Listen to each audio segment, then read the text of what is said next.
So I wanted, before we get started, to let everyone know that I have a new podcast out, and it's called Meditations. If you like the Meditations segment of this current podcast, you'll like the Meditations podcast. It's nothing but 20 minutes of meditative sounds. And now, on with the podcast. Americans love scenery. We want to see it all, from one coast to the next, Mount Rushmore down to the Everglades. So hop into a Chevy Malibu and take the scenic route. It's the car you knew America could build. There's a place where people count on friendships they can trace back generations, where they can count on the same stool at the coffee shop waiting for them every morning. This place is called Glen Ellen, and you can find it in every bottle of Glen Ellen wine. This is craft brewed Herman Joseph's, the smoothest, easiest drinking specialty beer in the entire solar system.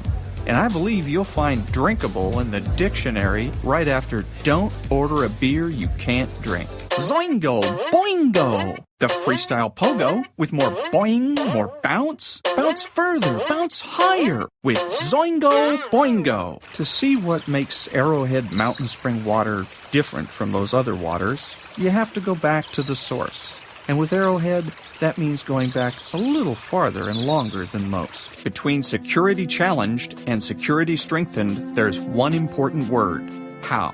And it is the how that makes all the difference to our nation and our world. Lockheed Martin. We never forget who we're working for. What makes Kraft Singles so good? 2 out of every 3 kids don't get the recommended amount of calcium. But with Kraft Singles, they get a good source of calcium and the taste they love. Kraft Singles. Magic every single time. Throw boring overboard with a new real meal from Long John Silver's. A meal worthy of a plate.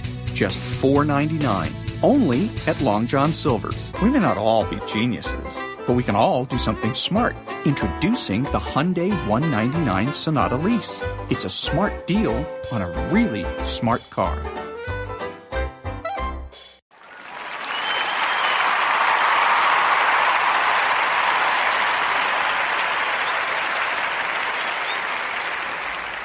To the age of 30 as a Virgin Air steward, working for British Airways.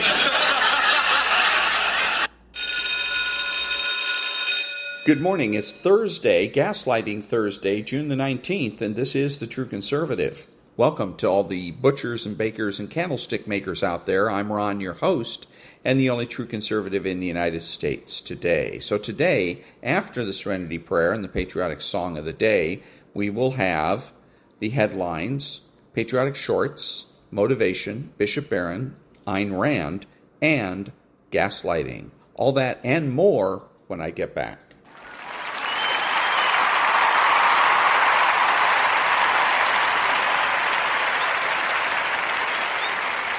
God, grant me the serenity to accept the things I should not change, the courage to change the things I should, and the wisdom to know the difference. Amen.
Thank you. And now the headlines for Thursday, June the 19th.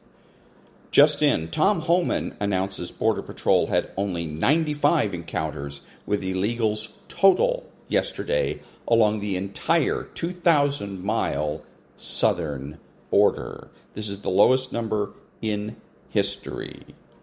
The Moon, Saturn, and Neptune will align just before dawn on June 19th in a celestial display visible from much of the world.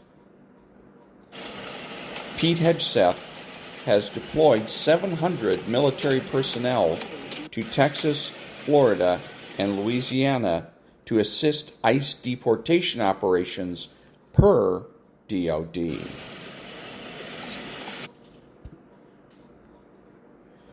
Just in, 4 more Democrat congressmen were once again shut out of an ICE facility in Illinois. Iran is having a hard time launching large salvos now, as Israeli intelligence and air power are pinpointing launch sites early and neutralizing them before missiles can be prepared.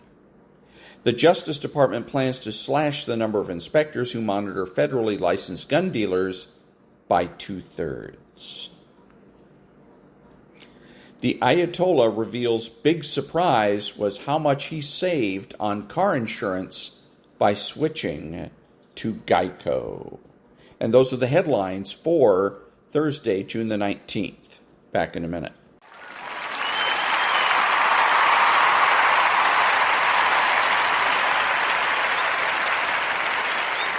Thank you. And now, the political corner. Today we execute a search warrant on the individual who was seen earlier this week distributing face shields to suspected rioters down in Los Angeles.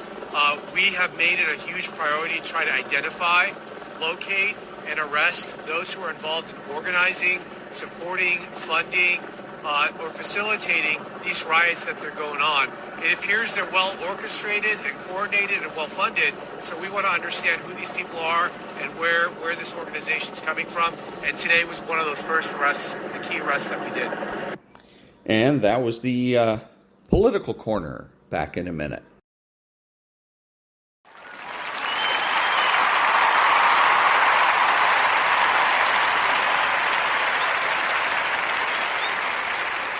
Thank you. Now the patriotic short.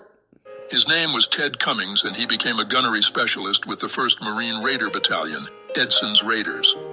He was among the first wave of Marines to storm the beaches of Tulagi in August of 1942, a heavily fortified speck of rock 20 miles north of Guadalcanal. After 48 hours of brutal combat, Cummings and 8 Marines found refuge in what remained of the governor's palace. Cummings was catatonic from fear and exhaustion, on the verge of collapse, barely able to function. Somehow a piano was still standing among the rubble, and then he heard it. A Marine began playing the very last song that Cummings heard as he said his goodbyes to his parents years earlier. At that moment, I knew I would make it through the war, he would recall on his 90th birthday in 2014. And that was the patriotic short. Back in a minute.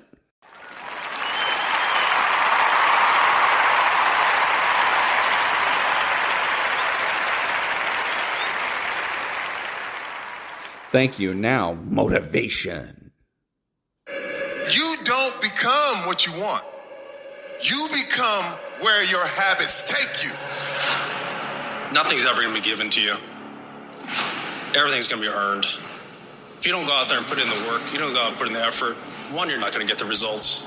But 2, more importantly, you don't deserve it. You didn't earn it. There's certain things you want out of life. You want the finest things, but you're not willing to work for them. You cry about you don't get this opportunity, you don't get this break, but you're not positioning yourself. And you're still trying to get a handout. You got to work. It wouldn't be fair if just anybody could just get a degree and not have to work. Because guess what it would mean? It would mean your degree is worth nothing. If other people didn't have to work hard, didn't have to sweat, didn't have to stay up all night, didn't have to do research, didn't have to go to the library, didn't have to sacrifice sleep, didn't have to make sacrifices in life, if everybody just threw out degrees, they wouldn't be worth anything. You see, the only difference between the one who quits and the one who doesn't is that they showed up every day. They worked hard every day. They hustled every day. They improved every day. They did all this even though they felt like quitting every day. You putting in the work, and the only reason you pissed, the only reason you quit is not because you want to quit, because you keep looking up and you saying we 3 in. Who cares what you are? If you keep going, you're gonna break through. The only people that don't break through are the people who scoreboard watching. That's the problem with some of y'all. You stopping working to look at yourself. You not grinding. You glaring. You should be grinding and you looking at the score. The score is what it is. The score ain't about to change because you looked at it. Keep playing the game. Keep grinding. Keep working. And that other stuff will take care of itself. Wake up every single day. And if the opportunity to work out is there, work out. If the opportunity is there to read, read. Because you got to tell the flesh who's in control. I'm in control. You're not in control. I know you don't want to wake up. You don't have an option. Get up. We trying to eat. There's a certain lifestyle we want. You look at any person who's done anything great in this world, they've had to be fully committed. Any goal that you want to achieve that's worthwhile in your life requires you to go all the in. I mean, jump the in the pool, head first, don't worry about the what ifs, and make yourself swim. We're all being tested, and that road to success is a bumpy ass road. Has potholes, nails, detours, and shit. A lot of you are gonna die with a nicely preserved body. No plates, no bad knees, no bruises, no scars. You also have an empty resume. Don't be afraid to get scars. The scars show your willingness to get to the other side. They show your failures. They show your willingness to start from scratch. They show what you're willing to do to go the distance, to see what you're capable of. And there's a big difference between 99 and 100%. And to find that last 1%, it takes ignoring your personal desires and comforts. If you're able to endure when all around you says stop, you will find that 1%.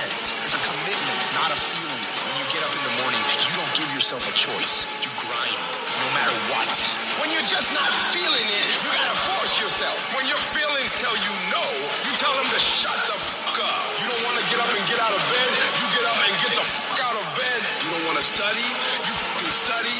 You don't want to get to work, you get to fucking work. When everything in you is kicking and screaming, you have to take control and tell yourself, I do not stop. I'm not gonna sit around and wait for good things to happen to me. I'm gonna grind. I'm gonna fight. I'm gonna do everything in my power to become the very best version of me. When you do the things most people aren't willing to do, you'll live the life most people never will. When you look back after working your ass off, you will see every challenge, all the knockdowns, breakdowns, and every bit of the pain and daily struggle will all be fucking worth it. And that was Motivation. Back in a minute.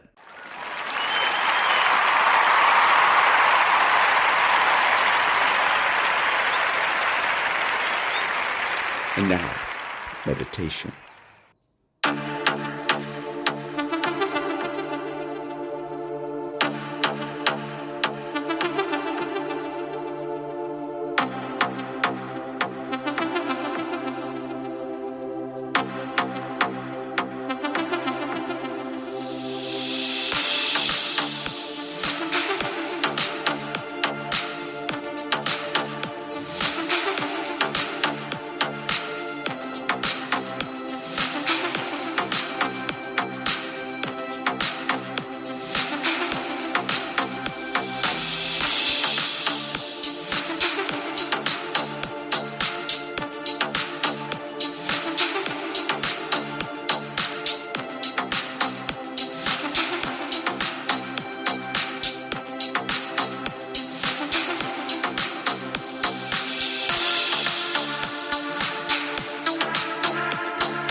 that was a little bit of meditation.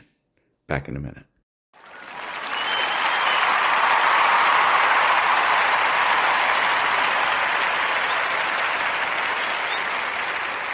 Thank you. And now, the Daily Stoic.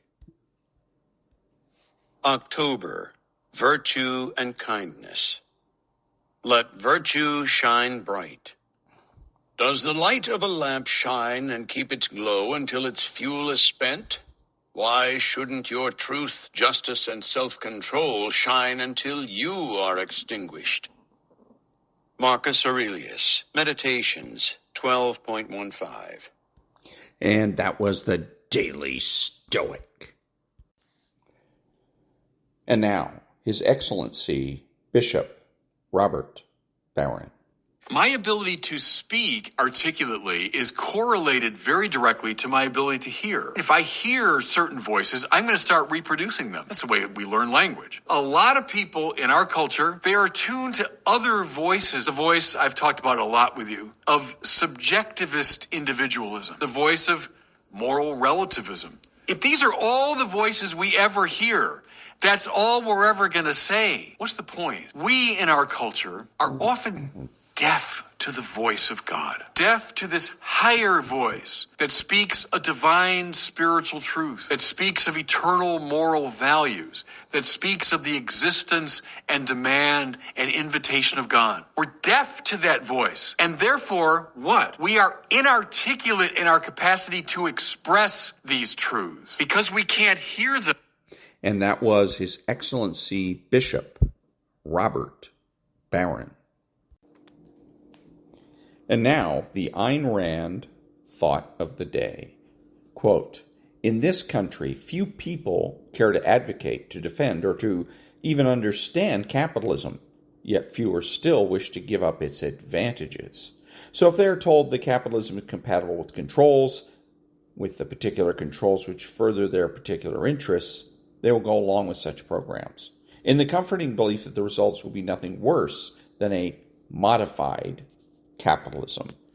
And that was Ayn Rand from the chapter, The New Fascism, Rule by Consensus, from the book, Capitalism, the Unknown Ideal. Back in a minute.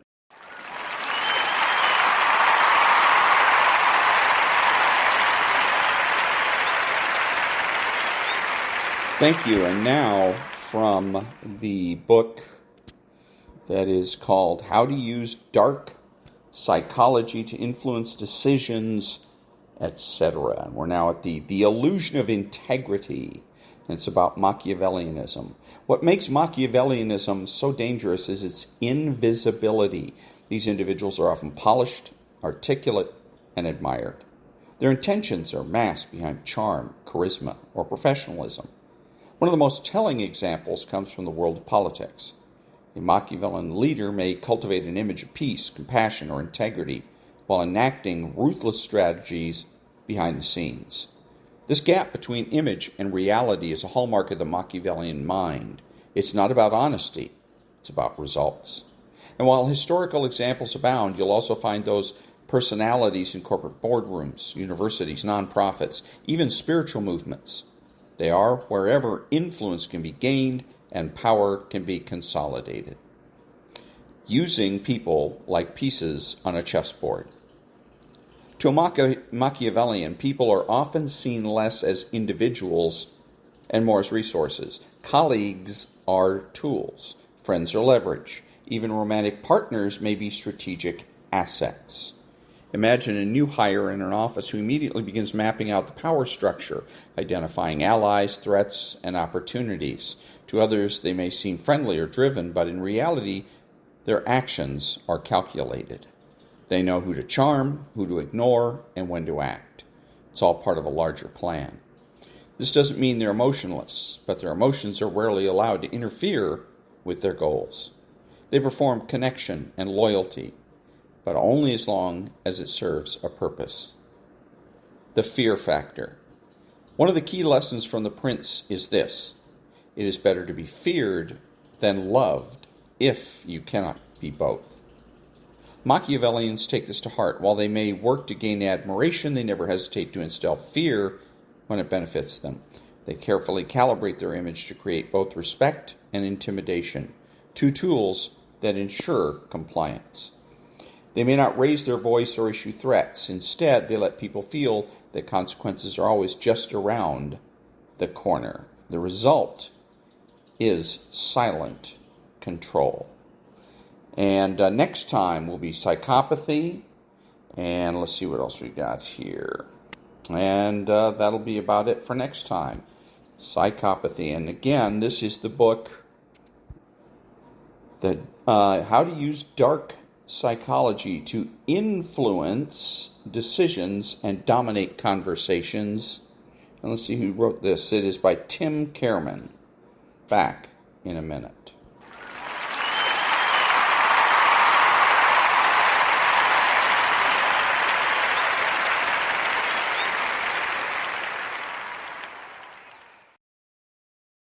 Thank you. And now, Varney and Company. Have a great day, everybody. Varney and Company picks it up. Stu, take it away. All right, good morning, Maria. Good morning, everyone. It is Juneteenth, a federal holiday since 2021. The markets are closed, but there's a lot going on outside the financial markets. Start with this.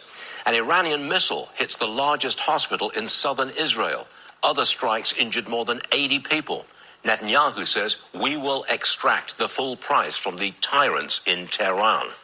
In Washington, the Wall Street Journal reports that President Trump has approved plans to attack the Fordow enrichment plant, but he hasn't sent the final order. There is division over getting involved militarily in Iran. Trump says, I don't want to get involved either. We can show you the action on the futures market, stocks largely heading south, in part because of the uncertainty about a U.S. strike and because the Federal Reserve Chief sees higher inflation and slower growth next year. Dow off maybe 200, NASDAQ down about 180. Here are what I would call the anxiety indicators. Gold is actually down, quoted at $3,383 per ounce, and oil holding around $76 per barrel. No spike. Bitcoin, that's been trading this morning around 104,700. On the show today, the latest Fox poll shows the president's approval rating actually inching up, despite the ongoing Trump hatred all across the media. The employment dilemma. Blue-collar wages rising at a very fast clip. White-collar employment opportunities drying up as employers replace workers with AI. We will expand on this headline from the New York Times. The DNC is in chaos and desperate for cash. Bottom line, they're at each other's throats, and donors are withholding their money until the party sorts itself out. That's going to take a while. They can't even unify behind Israel, which the left labels a genocidal state. A rant from Ayatollah Khomeini's bunker. Don't let the enemy feel that you're afraid, he says. Life is going on normally, he says. Now, that is a stretch. The Islamic Revolution, nearly 50 years old, is on its last legs. It is Thursday, June 19th. Juneteenth. Varney and Company is about to begin. And that was Stuart Varney, Gaslighting His Way to Oblivion, Nonprofit News Now. Back in a minute.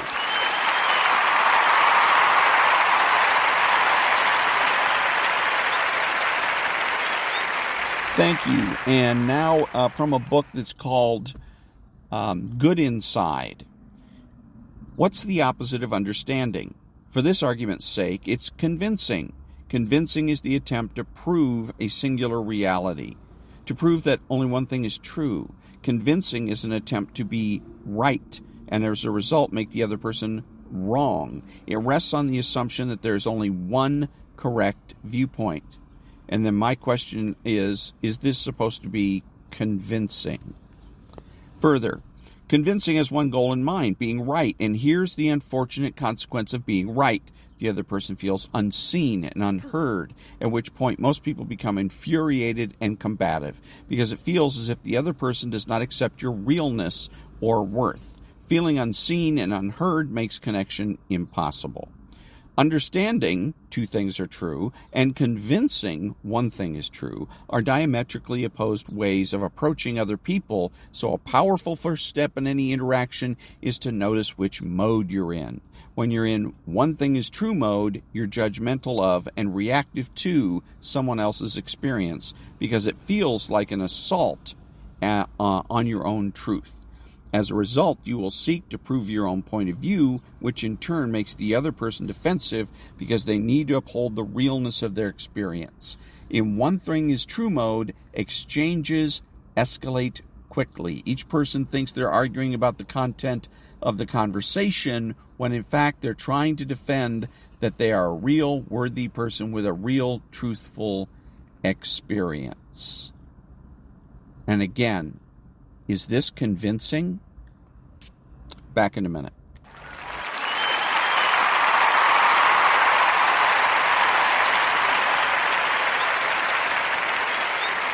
Thank you. And now, Candace.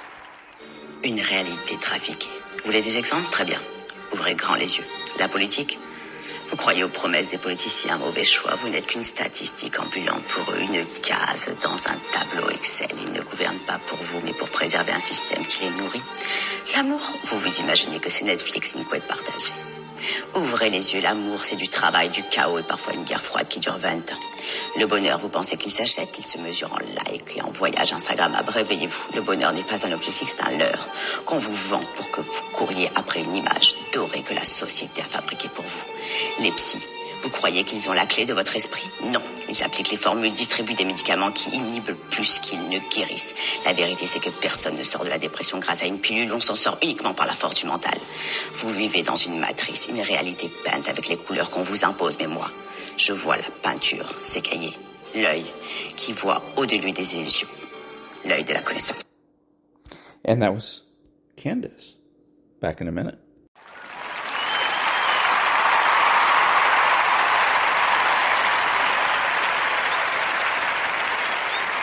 Thank you. Now the preamble to the Declaration of Independence. We hold these truths to be self-evident, that all men are created equal, that they are endowed by their Creator with certain unalienable rights, that among these are life, liberty, and the pursuit of happiness, that to secure these rights, governments are instituted among men, deriving their just powers from the consent of the governed, that whenever any form of government becomes destructive of these ends, it is the right of the people to alter or to abolish it, and to institute new government, laying its foundation on such principles and organizing its powers in such form as to them shall seem most likely to affect their safety and happiness. Back in a minute.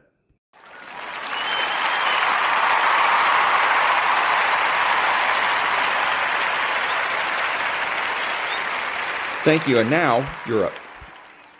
L'intérêt de gérer dormir chez vous, c'est de montrer la différence des pays. Il y a une chose qu'on ne voit pas, par contre, c'est où est-ce que vous dormez quand vous ne dormez pas chez l'habitant. Du coup, vous allez à l'hôtel. Je dors dans des hôtels. Moi, de toute façon, je l'ai dit dans plein d'épisodes. Alors, je le répète plus à chaque fois. Je le disais plus au début. Je voyage vraiment tout seul. Il y a encore des gens qui me posent la question. Oui, mais qui c'est qui vous filme? Non, c'est moi tout seul. Quand la caméra elle est posée. Si quelqu'un la tient, c'est le gamin de la famille ou un truc comme ça. Mais j'ai 25 kilos. Et je vais pas avoir tout le temps 25 kilos pour essayer de rencontrer les gens de manière détendue. Oui, et puis vous partez pas sans argent, c'est-à-dire que vous pouvez... c'est pas Pékin Express. C'est pas Pékin Express. Et en fait, je prends donc une chambre d'hôtel et ça me permet aussi une autre chose qui est vachement importante, c'est que je vais pas dépasser les limites. C'est-à-dire, c'est pas je dors dehors, je sais pas dans quelles conditions. Donc j'insiste. Non, moi j'insiste que si c'est marrant. Tu vois, si je tombe sur quelqu'un qui est particulièrement réfractaire, là ça peut être drôle de le taquiner. L'intérêt de gérer. And that was Europe. Back in a minute.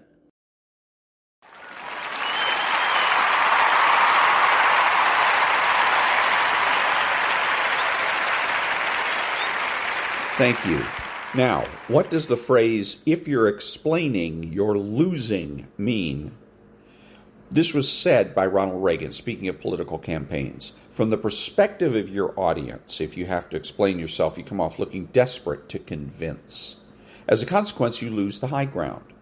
From a more philosophical perspective, if you have a clear conscience and strong conviction towards the positions you take, your values, truth, and direction, you don't need the opinions or consent of others.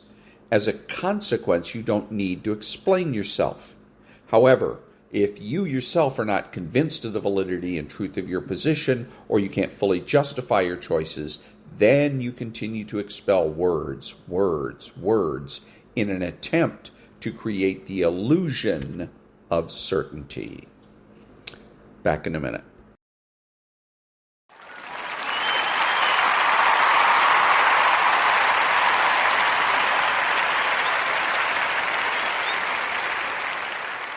Thank you. Now, a little bit of Giorgia Meloni, the Italian Prime Minister. Penso che innanzitutto si debbano fare i complimenti alla presidenza canadese, al primo ministro Carney, per una leadership molto ben esercitata in un sicuramente momento particolarmente complesso. Molti sono stati i temi che abbiamo affrontato in questi 2 giorni, a partire ovviamente dalla situazione in Medio Oriente. C'è convergenza di vedute nel G7, come avete visto anche dalla dichiarazione congiunta che è uscita ieri da parte dei leader del G7 sulla situazione medio orientale. Siamo tutti ovviamente impegnati per la pace e la stabilità del Medio Oriente. Siamo consapevoli del fatto che la principale fonte di instabilità nella regione è stato proprio l'Iran. Siamo tutti d'accordo sul fatto che non possa esserci un Iran che si dota dell'arma nucleare. Chiaramente di fronte a una minaccia che è reale, voi avete visto anche gli ultimi rapporti della IEA, siamo d'accordo sul fatto che Israele abbia il diritto di difesa. So I'm going to stop it there. Anyways, Giorgia Meloni and from Instagram and terminano ora i lavori di un G7 particolarmente importante. Terminano ora i lavori di un G7 There we go. So anyways, Giorgia Meloni, I don't know what she's talking about other than I heard her say something about nuclear or Israel. So anyways, nuclear weapons. But other than that, I don't understand what she's talking about. But it's always a little bit, to expand my horizons, so to speak. So I get a little bit of influence from listening to people that speak Italian, Spanish, French, etc. So expanding the horizons here on The True Conservative. Back in a minute.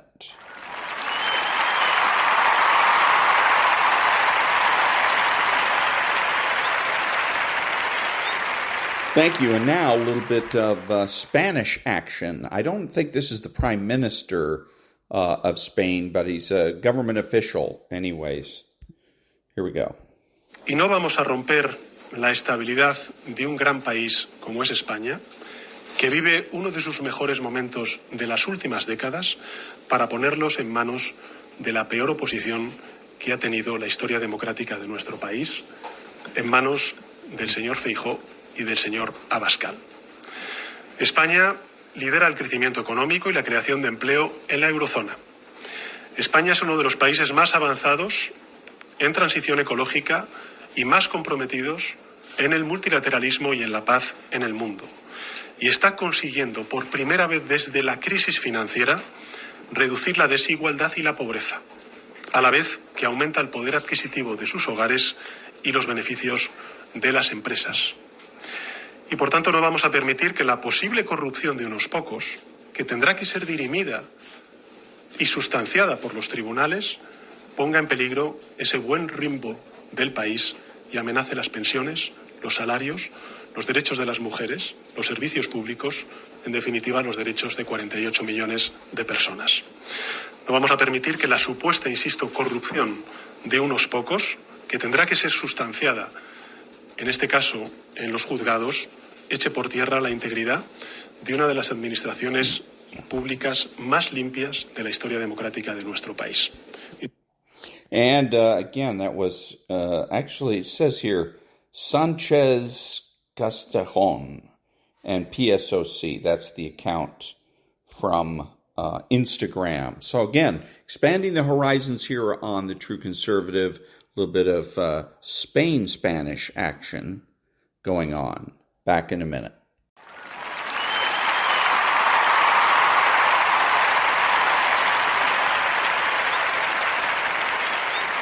Thank you. And now from an account on Instagram that I just started following, Jeffrey Mead. Jeffrey, JEFFREYMEADL1. It's called, actually, the account's called _Jeffrey Mead. And excellent account. I recommend that you do follow it. Here's a little clip. Judicial warrant. You have a judicial warrant.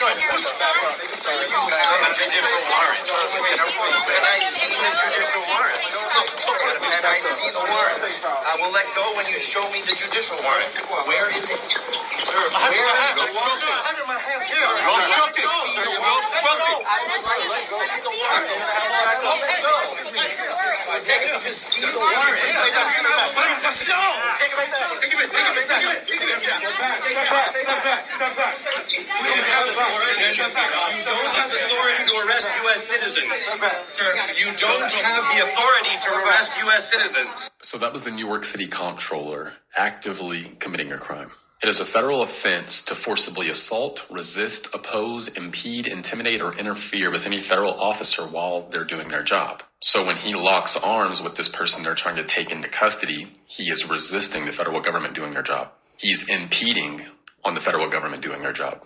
He is opposing the federal government doing their job. So if you see people trying to say, well, he was just arrested for asking for a warrant, no, that is not why he was put in cuffs. He was put in cuffs because he was literally physically resisting federal agents doing their job.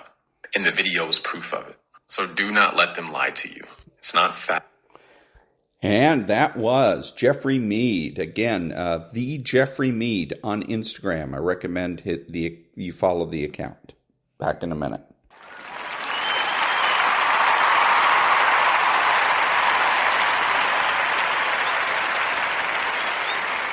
Thank you. And now, gaslighting. 6. Mad for power.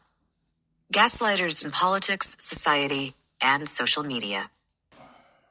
As we've been seeing, gaslighters will confuse, distract, and harm so as to get away with behaviors that otherwise would draw attention and outrage.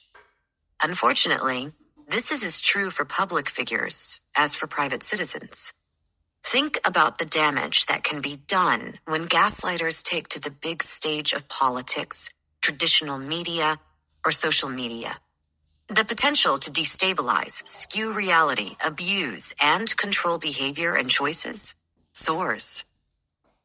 On the national stage, they have the capacity to make or break the rules that hundreds of millions of people live by every day.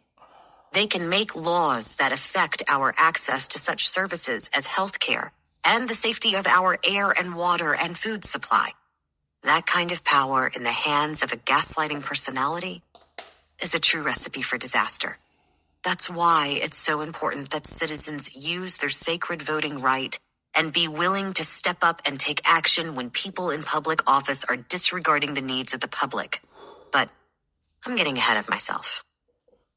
In this chapter, we will look at how gaslighting operates on the public stage and what we can do to, 1, be on the alert for it, and 2, protect ourselves. We'll discuss specifically how politicians gaslight their constituents, how media organizations also gaslight us by shaping stories for maximum appeal rather than pursuit of important truth, how social media gaslights by obtaining or spreading information without taking responsibility for it. Gaslighters in politics. Politicians go into politics for all kinds of reasons. Some enter it with motivation to serve. They want to help fix problems and represent the needs and perspectives of their constituents to make their community, city, state, country better places for all. They want to help the greatest number and do the greatest good, albeit with varying perspectives on what that good might be. Others have less pure motives. They crave the limelight. They get their kicks from having power and control. Let's take a look at some of the common characteristics of gaslighting politicians and leaders. You'll notice that these are many of the same characteristics we find in all gaslighters, but their expression is on a different order of magnitude and obviously carries the potential for harm on a greater scale. I'll talk quite a bit about dictators, authoritarian leaders, as they are always gaslighters. But you'll find that there are plenty of examples in our own country and others of non-dictator leaders who use gaslighting behaviors too. With power and control at their fingertips, the opportunities are ripe. Common characteristics of gaslighters in the public sphere. They behave as if they are all-powerful. Gaslighters in public office will appear as if they are in total control and expect everyone to do what they say. Dictators and people with strong authoritarian governing styles are perfect examples of gaslighters in power. They can be brought down, of course, but they act as if they are omnipotent. They show little empathy. One of the hallmarks of gaslighters is their lack of empathy, and in politics it is no different. We see this in the United States, where politicians may help write or vote for bills that will throw people off health care or deprive them of vital services such as free meal delivery to the homebound or quality education, or stick citizens with exorbitant taxes to line their own pockets. They show an arrogant disregard for other people's needs. This happens abroad as well. One striking example from recent history happened in Venezuela in November 2017. While the people of Venezuela were starving during an economic crisis with inflation at 3,000%, their dictator, Nicolas Maduro, gave a speech in which he pulled an empanada out of his desk drawer, bit into it, and kept talking. Lisi 2017. The media were forced to air the speech. Hair, 2017. They're megalomaniacs. Gaslighting politicians do not see themselves as employees of the people. They can even delude themselves into thinking they are saviors of their country. Gaslighters do not think of the greater good when they change laws. They act solely to benefit themselves and the people who support them. And it's no accident that their policies and laws so often end up putting money in their pockets. They retaliate. Quote, "We do not argue with those who disagree with us. We destroy them." End quote. Benito Mussolini. If you dare to cross them, or even make your needs known, gaslighters in power will come after you with a vengeance. They will target you, or even worse, target your family. Gaslighters know that to really get even with you, going after your family makes you suffer the most. They fail to take responsibility. Quote, "I was responsible for everything, so I accept responsibility and blame. But show me, comrade, one document proving that I was personally responsible for the deaths." End quote. Pol Pot. All gaslighters live for power, and they never want to accept responsibility when they abuse it. It is always someone else. They'll blame opponents. They blame the citizens. They blame staff. Anyone and everyone else is open for scorn. This isn't a case of not knowing when they've made an error. They clearly do. But they'll always point the finger at someone else. They detest intellectuals. Quote, "To read too many books is harmful." Mao Zedong. Gaslighters in power usually show nothing but contempt for educated people. It's not hard to see why. The educated are the people most likely to speak out against a gaslighter's behavior. Citizens in the field of science, technology, engineering, and history are particularly detested by gaslighters in power. Why? Because these people have facts to back up their criticisms of the gaslighters. And gaslighters do not like being challenged, especially by facts. They're obsessed with optics. Gaslighters know very well that a large part of public perception depends on optics, the way an event or person is perceived by the public. Gaslighting politicians will literally and figuratively push people out of the frame, or conversely, inflate crowd numbers to increase their own importance, such as by claiming that attendance at a rally or political event was much larger than it actually was. They are allegiant to money, not citizens.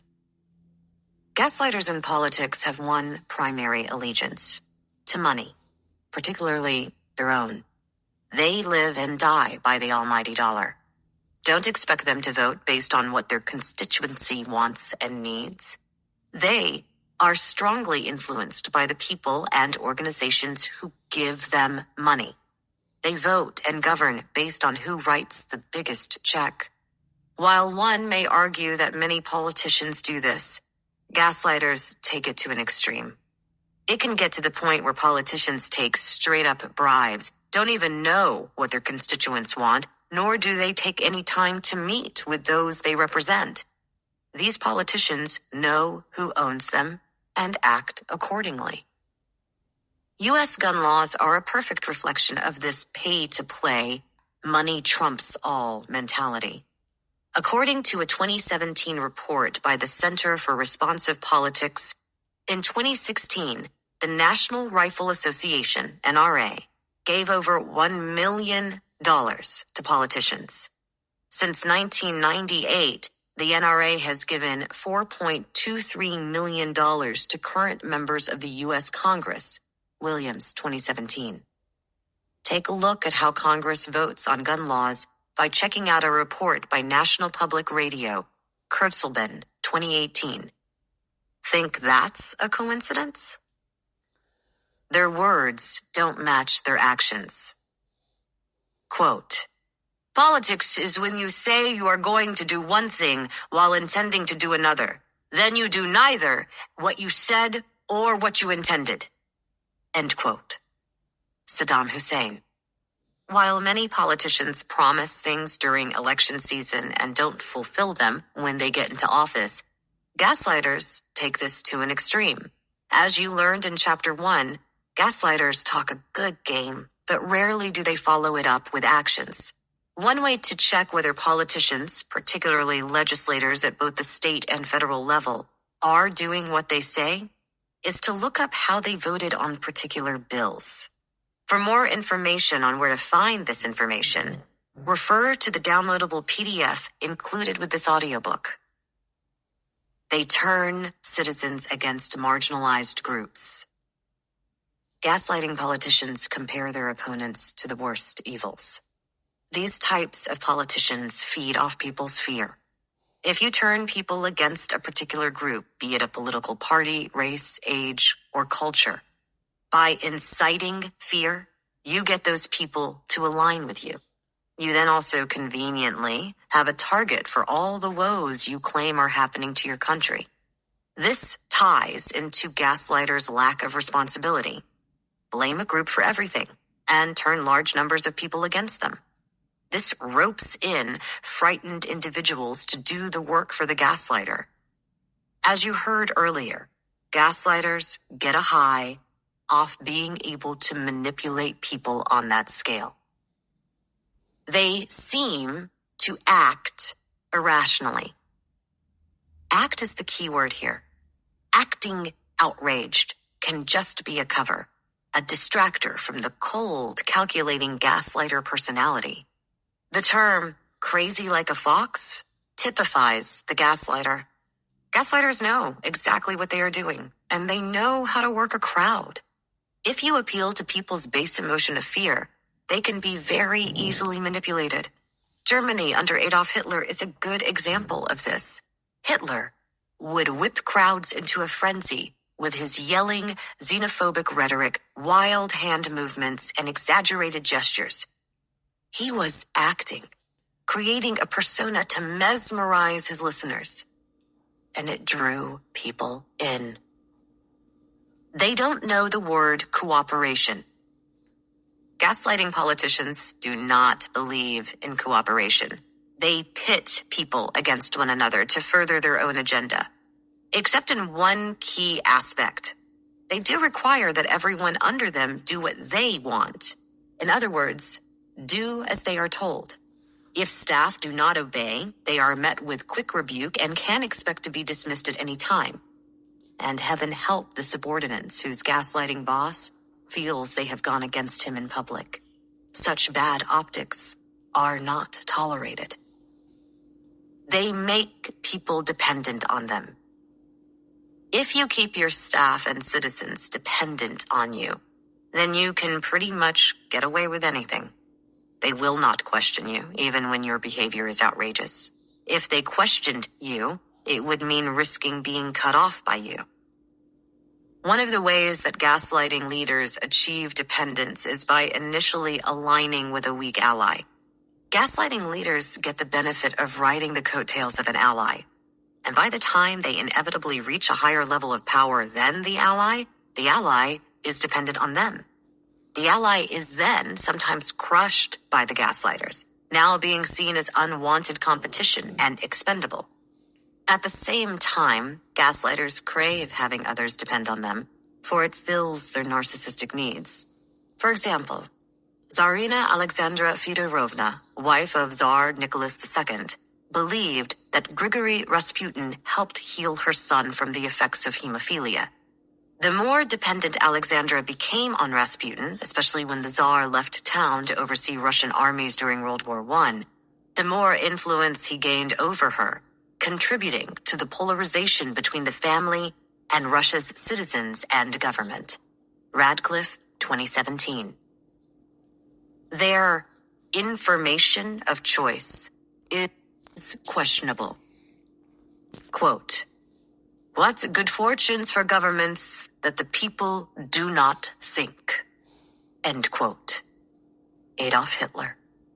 Merriam-Webster, 2018, defines propaganda as, quote, "Ideas, facts, or allegations spread deliberately to further one's cause or to damage an opposing cause." End quote. Gaslighters are notorious for using propaganda to sway opinion. Of course, they don't call it propaganda. Propaganda can be anything from not telling the whole truth, using false equivalencies to prove a point, or making broad generalizations that are not based in fact. And this is nothing new. Ancient Greeks and Romans used propaganda to sway public opinion. Jowett and O'Donnell, 2018.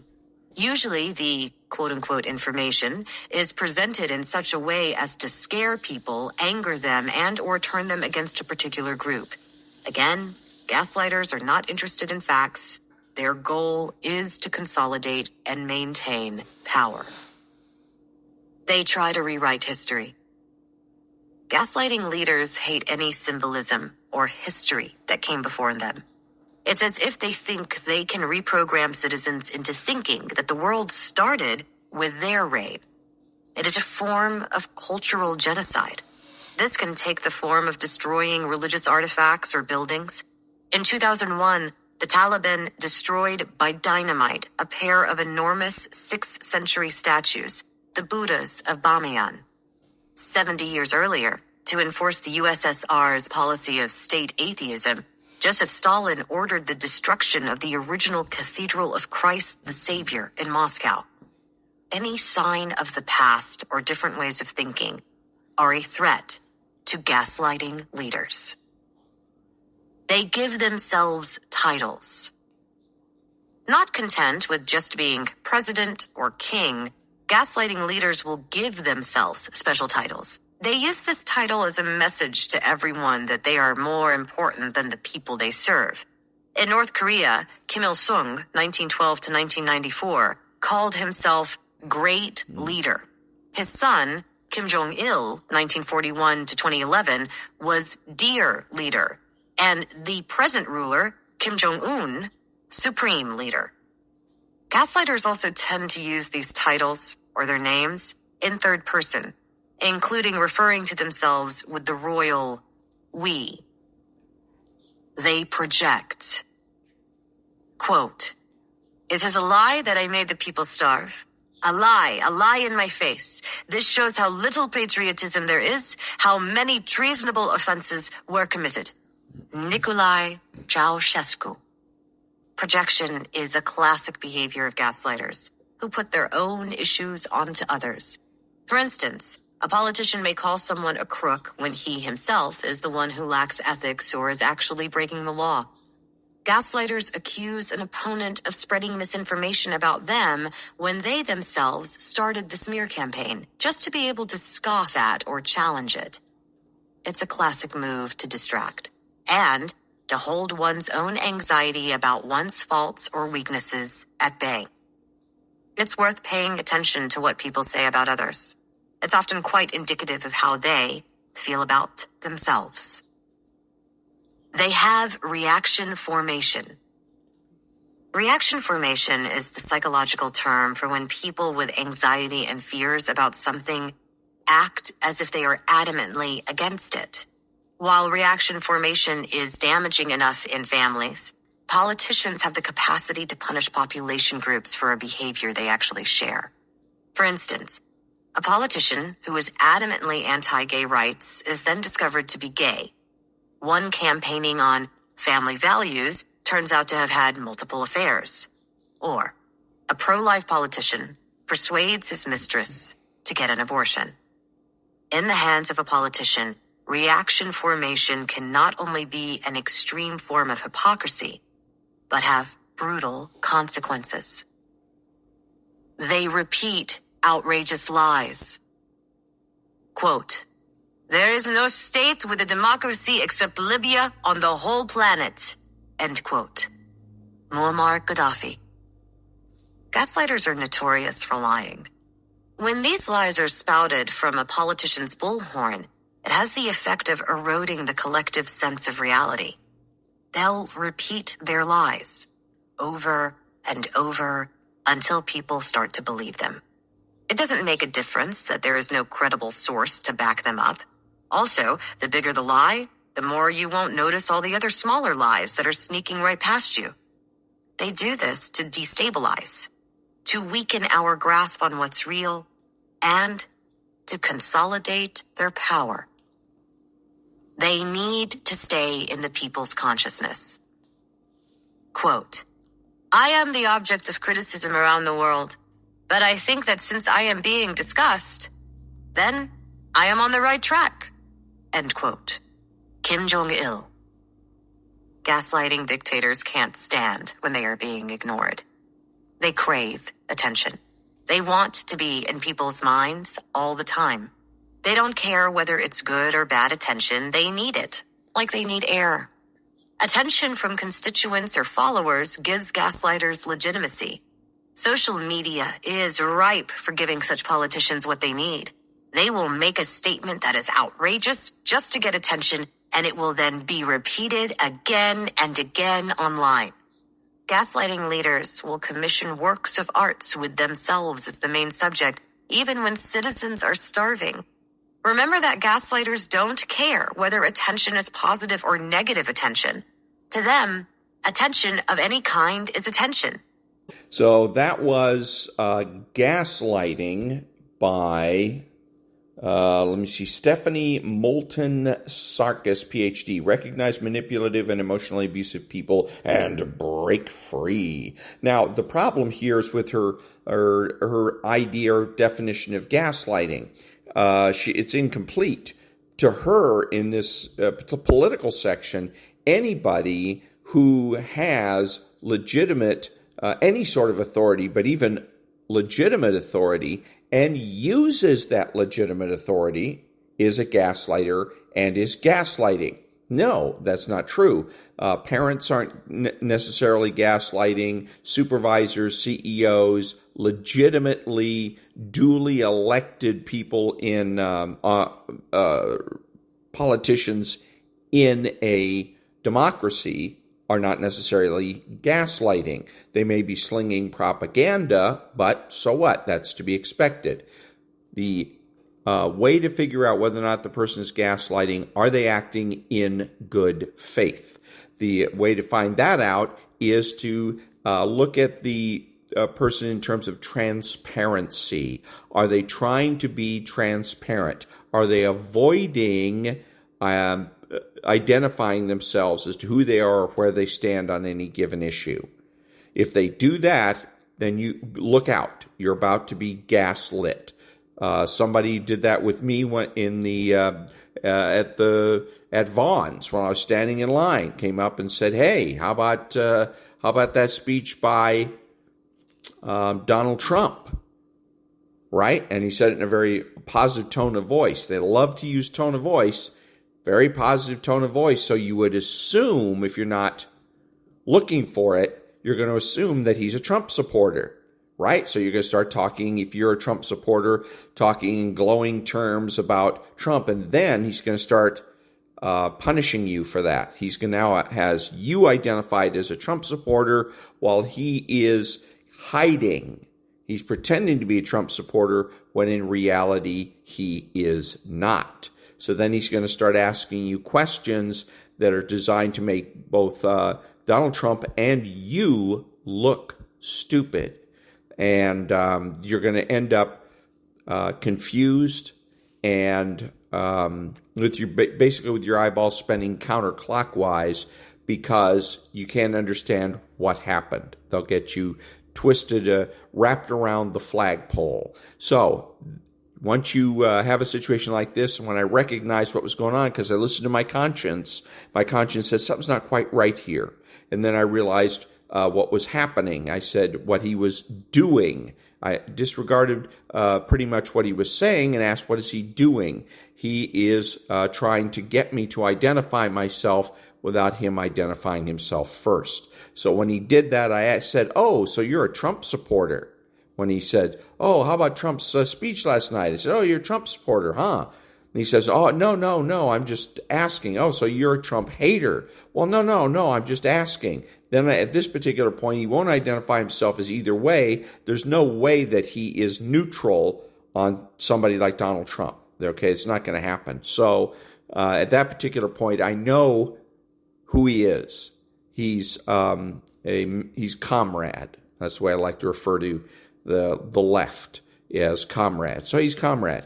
But anyways, the conversation ended there anyways, because he realized that he's not going to be able to pull it off, that I'm not going to just assume that he is a Trump supporter and get myself into trouble. So that's the way to identify gaslighters, not by the way she's talking about, because that means then everybody in a position of power and authority is a gaslighter, and that's ridiculous. Back in a minute.